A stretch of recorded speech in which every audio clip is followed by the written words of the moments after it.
Okay, previously we studied about the fixed exchange rate, that how government can set the exchange rate which is fixed with the other economy with which it is trading, or it is dealing with the other country in the terms of in terms of exports and imports. अब हमारे पास जो है क्या है कि rather than fixing the exchange rate को fix करने की बजाय central bank और क्या क्या कर सकता है?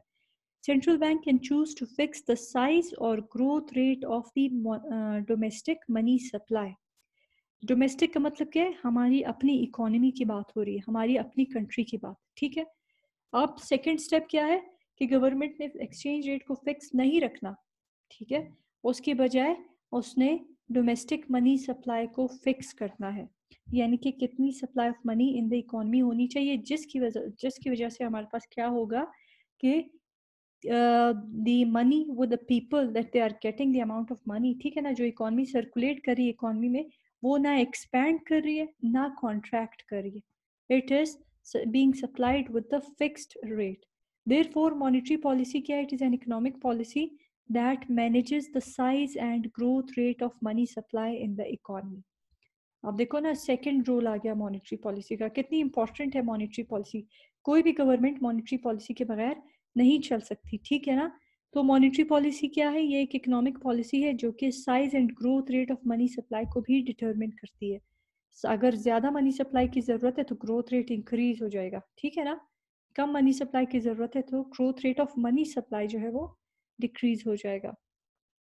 It is a powerful tool to regulate macroeconomic variables such as inflation and unemployment. अब इन्फ्लेशन जो है उसका मनी सप्लाई के साथ क्या काम है और अनएम्प्लॉयमेंट का मनी सप्लाई के साथ क्या काम है? क्यों? क्योंकि हमारे पास, अब देखो ना, हम देख रहे हैं कि हमारे पास इकोनॉमी में प्राइसेस जो है गुड्स की बहुत ज़्यादा इंक्रीज होती जा रही है। अब अगर लोगों के पास पैसा ज़्यादा है, ठीक है ना, तो वो जो गुड्स परचेज कर रहे हैं उनकी प्राइसेस भी ज़्यादा है, ठीक है। कभी कभार ये प्रॉब्लम इकोनॉमी में आ जाती है, कभी कभार नहीं, मोस्टली ऐसे होता है जब मनी सप्लाई एक्सपैंड कर जाए, लोगों के पास पैसा ज़्यादा हो जाए, तो वहाँ से प्रोड्यूसर क्या करता है, उसको पता है, of course producer and consumer जो है वो हमेशा से एक दूसरे के साथ डील कर रहे होते हैं, तो दोनों को एक दूसरे का बिहेवियर पता होता है, ठीक है ना। जब मनी सप्लाई इंक्रीज हो जाती है तो what does the producer do?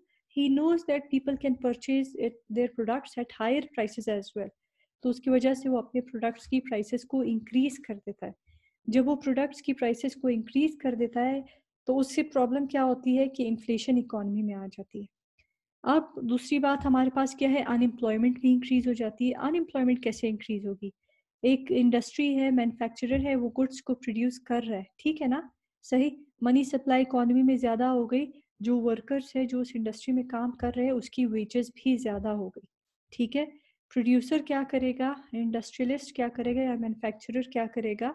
Now he is paying more to its labours ना, तो अब वो दो की बजाय जो काम दो लेबर पहले एक साथ कर रहे थे वो एक को निकाल के एक बंदे से वो काम करवाएगा। वाई? बिकॉज उसकी कॉस्ट ऑफ प्रोडक्शन भी इंक्रीज हो गई ना। Producer will never prefer to increase its cost of production, ठीक, unless until he or she is being forced by the government के इनको अनएम्प्लॉय नहीं करना। लेकिन बेसिकली क्या होता है या कॉमनली क्या होता है कि जब प्राइसेस लेबर की यानी कि in the form of wages भी इंक्रीज हो जाए तो इंडस्ट्रीज जो है वो अपने वर्कर्स को भी निकालना शुरू कर देते हैं, ठीक, उनको अनएम्प्लॉय करना शुरू कर देते हैं in order to avoid the increased cost of production. तो देयरफॉर इन्फ्लेशन और अनएम्प्लॉयमेंट जो है वो भी इन they are also caused by money supply, ठीक है ना, इंक्रीज्ड मनी सप्लाई स्पेशली। तो therefore these policies are implemented through different tools.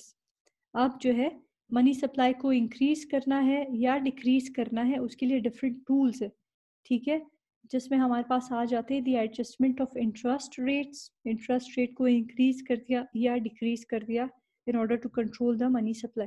Interest rate मैं आपको सिंपल वर्ड्स में यहाँ पे बता देती हूँ, it is not mentioned over here, but still जब इंटरेस्ट रेट इंक्रीज हो जाता है तो लोगों के पास इंसेंटिव ज़्यादा हो जाता है कि वो सेविंग्स करें, ठीक है, क्योंकि फ्यूचर में उनको उस पैसे पे ज़्यादा पैसा फिर मिलेगा, ठीक है ना।